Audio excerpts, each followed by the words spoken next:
It is time now to bring in our State House Insiders. Antoine Seawright, our Democratic strategist, Dave Wilson, our Republican strategist. Guys, we're going to begin with Governor McMaster. He says he's going to issue an executive order soon asking DSS to issue some common sense limits on what can be purchased with SNAP benefits in the state of South Carolina. He says America is getting healthy and South Carolina will do their part. Dave, what are you hearing at the State House about all of this? This is a place right now where Henry McMaster is trying to turn around and follow a similar pattern from what he's seen in other places. This is supposed to be supplementary nutrition aid program. This is what is supposed to be helping families who are having a difficult time financially to get the nutrition that they need. Now, what limitations he's going to put on there? Is he going to put on restrictions on what we can get for drinks, what you can get for food? Those sorts of things are questions that he's going to have to answer and be somewhat specific in what he asks DSS to do. Well, I think this is just the governor doing what many Republican governors around the country are doing in chasing the White House efforts led by President Trump.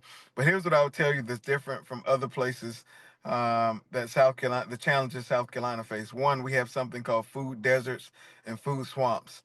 You talk about having healthy options in places where they do not have a grocery store. You talk about having fresh food options where fresh food is not an option at all other than gas station food. Those are real challenges that people face all across South Carolina. So we have to be realistic.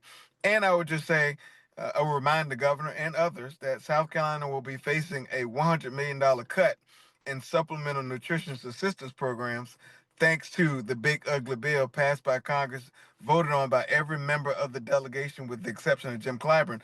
South Carolina will have to wrestle with that and the impact of that. And then finally, I'll say the report came out today that food and grocery prices are up. Veggies and dry fruit are up by 39%.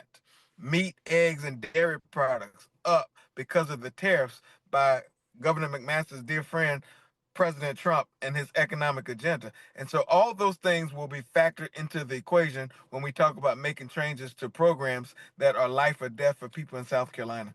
I want to touch on something that we talked about last week. Gubernatorial candidate 5th District Congressman Ralph Norman says he would like to see South Carolina redraw their district lines. I know last week you guys weighed in saying this probably won't happen, but since then we have heard that the Freedom Caucus in South Carolina is going to make an effort to push this come January when lawmakers return.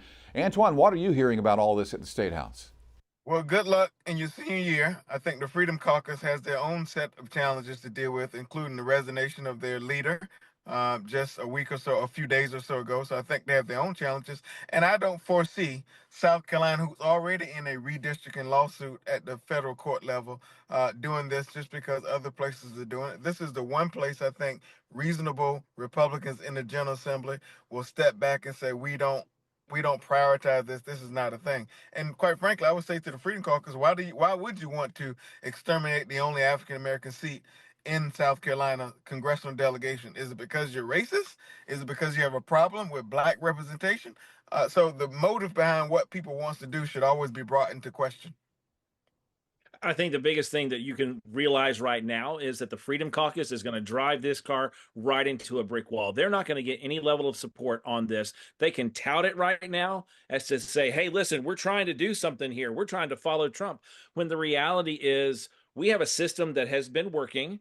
And some people want to break that system, but I think it's going to be one of the most detrimental things that could happen and create much more partisanship, because what they're trying to do right now in other states is stack the number of Republicans or Democrats. And so we're completely throwing everything into imbalance right now when we have been used to a system for 250 years that says we're going to do a census. And within the next 2 years, we're going to redraw our lines. And those are going to be the lines for the next decade. But guess what?